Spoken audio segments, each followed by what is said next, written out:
Good morning. Chris McGett here reporting for the Health Beat section of the NBC Newscast.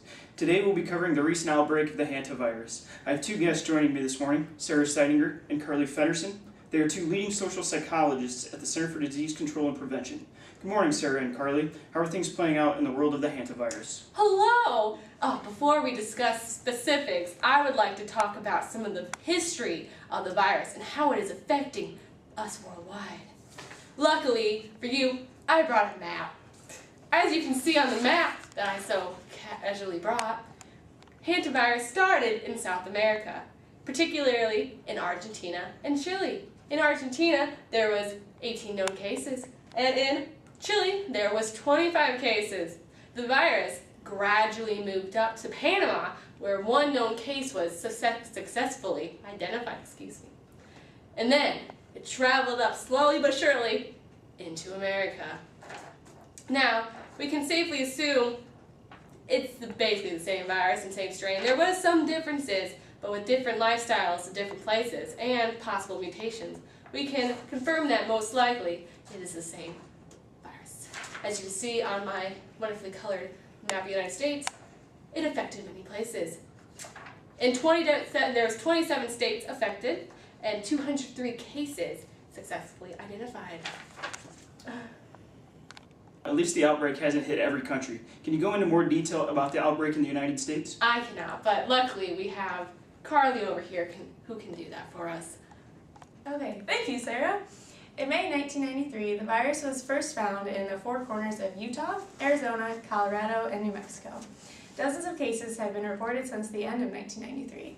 Members of the Centers for Disease Control and Prevention, like Sarah and I, Indian Health Service, and the Office of Medical Investigators have all come together to research this virus. We found that it was the hantavirus, in which specific strain of the hantavirus was present in the United States. The initial outbreak consisted of 13 people, all from the Navajo Nation. It is a new strain that has never been seen before by us investigators. The victims were all young and healthy, with the median age being 33. They all had symptoms consisting of fever, chills, and muscle pains. The main thing affected, though, were the lungs, which underwent respiratory failure. Are there any commonalities between the victims of the Four Corners region? We'll go back to Sarah for that one. Thank you, Carly. Well, there are many similarities among the people who were affected by this deadly virus. They were all Navajos, healthy, young, and most had the same symptoms. And they were all around the Four Corners area. And they were the ones that you wouldn't think would fall prey to disease. Usually the old are affected and the really, really young are affected. But no, this was the one, these were among the strongest of the communities. So you have to wonder what's going on there. Is that all, or are there any other specific cultural influences between the victims of the hantavirus? If so, how did the outbreak affect the Navajo people? They didn't want to have them associated with this deadly virus. Otherwise, then there would be more stigmas against the Native Americans as a whole. They called it early on the drowning virus because it affects the lungs and fills it with fluids, basically drowning them from within. Scary thought, I know. And they have become more medically aware of how the virus is able to spread via mostly rodents. And they've learned how to prevent it after we have correctly identified it. So hopefully they'll be able to strive out and stop this horrible outbreak. Ms. Feddersen, is there anything you'd like to add about the Navajo people? Yes, there is. The outbreak obviously hit the Navajo people very hard. One way that they were affected is that they became more aware about sharing food and other items, which helps prevent the virus. Also, one of the main cultural factors that has helped prevent the virus from spreading is that they have a tradition of medicine that involves avoiding mice. And obviously, since the mice were involved in spreading the virus, this was very effective because they were carriers and they were staying away from the mice. Thank you. At this time, we'd like to play a short interview with a victim. Hello, this is roving reporter for Daily Action News. Thank you. I am here with the Navajo chief, Running Bear, who is willing to answer some questions. Running Bear, where did you suspect an outbreak or of something occurring? It was during 1918 and 1934 that we had a massive pinyon harvest, and that caused a great number of mice to occur. I loathe hive mice.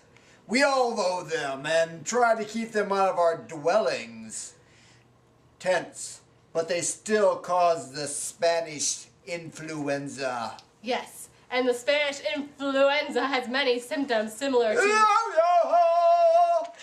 the hantavirus. Is this why you don't hunt snakes, because of the mice? Yes, it is the greatest of bad luck to kill snake, which is sacred. Hiya! What about the candy you guys avoid? What about that? Evil spirits are there. Evil, they make you sick, very sick. There is much bad air around the ruins. And what about all the media coverage that is occurring because of the hantavirus happening in the four corners? It's so cold here, we're almost done. What do you think about it? What do you think of the media coverage? We have lived here for hundreds of years. We have traditional dislike to speak of our dead. And yet, you people seem to ignore this. You blame us even as we suffer in the cold. You make us speak of it, which can only bring it down upon us further. We do not wish to be scrutinized for this. We only can hope it gets better, Running Bear. Back to you. Daily Action News. After the short interview, we have a few statistics that we'd like to show you.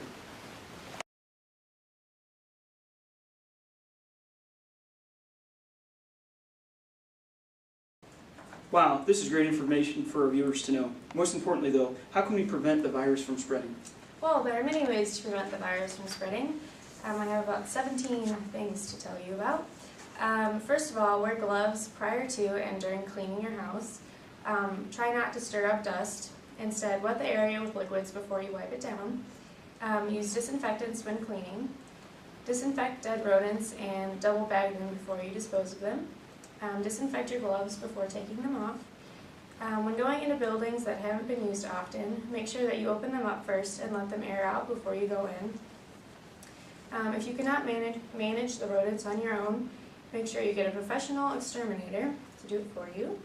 You should also try to keep a clean home. That will help. Number 9, keep a tight-fitting lid on your garbage can so the rodents can't get in.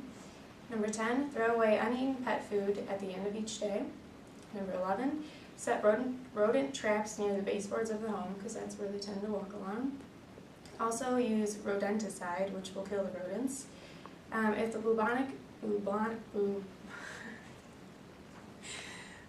If bubonic plague is in your area, spray the flea killer around. Number 14, seal all entry holes that are a 1/4 inch wide with a lath screen, lath metal, cement wire screening, or patches. You should also elevate hay, wood piles, and garbage cans around your home.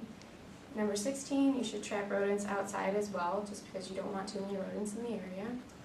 And the final one is that you should encourage snakes, owls, and hawks in the area to help control the rodent population outside. Those seem to be very manageable steps. Well, that's all the time we have for today's Health Beat. I'd like to thank our two guests from the CDC, Sarah Steidinger and Carly Feddersen, for joining us today. Our pleasure. Yes, we hope the hantavirus outbreak ends as soon as possible. Me too. Now back to John with the weather.